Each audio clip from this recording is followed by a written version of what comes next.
never imagined a single slip of the tongue could shatter 3 months of love. It was one of those evenings when the world feels too heavy. My mom was yelling from the kitchen about a bill we couldn't afford, and my mind was racing between the looming deadline at work and the endless string of family responsibilities. I was on a video call with Alex, my boyfriend, trying to keep my voice steady while I whispered, "I love you, bye." In the chaos of my thoughts, the name that slipped out wasn't his, it was the name of my ex.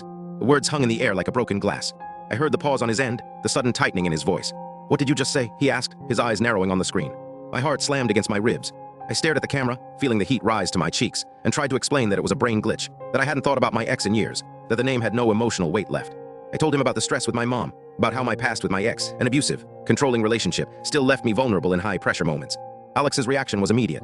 He pulled back, his smile fading, his shoulders slumping as if the weight of my mistake had crushed the trust we built. He said he needed space, that he was hurt, and that he wasn't sure how to move forward. I could hear the pain in his voice, and I knew I would feel the same if the roles were reversed. I felt like the ground beneath us had given way, and the future we'd imagined together was suddenly a precarious ledge. We're a long-distance couple, living 2 states apart, and the distance already makes every conversation feel amplified.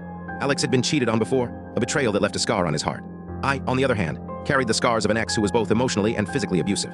Those scars sometimes trigger me in ways I can't fully control, especially when stress spikes. I wasn't trying to excuse my mistake, but I needed to make him understand the context. I told Alex I would give him the space he asked for, that I would wait for him to reach out, and that I was willing to do anything to rebuild his trust. I offered to visit him in 2 days, to sit across from him and talk through the rawness, to be vulnerable without overwhelming him. I wrote him long messages, each one a careful balance of honesty and apology, trying not to drown him in my own anxiety. Days passed in a limbo that felt like an endless hallway. I replayed the moment over and over, wondering why I always seemed to screw up the good things in my life. I asked myself if I could ever forgive myself, if I could sit in the uncomfortable silence and wait for a sign that he still wanted to try. The fear of losing someone who made me feel secure and happy was a gnawing ache. Then, on the 3rd night, Alex sent a short text. "I've been thinking. I know it was a slip, but it hurt because I've been burned before. I'm willing to talk when you're ready." My breath caught. The floodgates opened, and I poured out everything, my fear of repeating past patterns, my love for him, my commitment to being transparent. We scheduled a video call for the next day, and I could hear the tentative hope in his voice as we spoke. We talked for hours. I listened as he described the sting of feeling like I might associate him with the pain of my past, even though I never had. He admitted that the name had triggered a flash of doubt, but that he also recognized the love we'd cultivated in such a short time. He agreed to set new boundaries, to check in when stress levels rise, and to give each other permission to pause and breathe before reacting.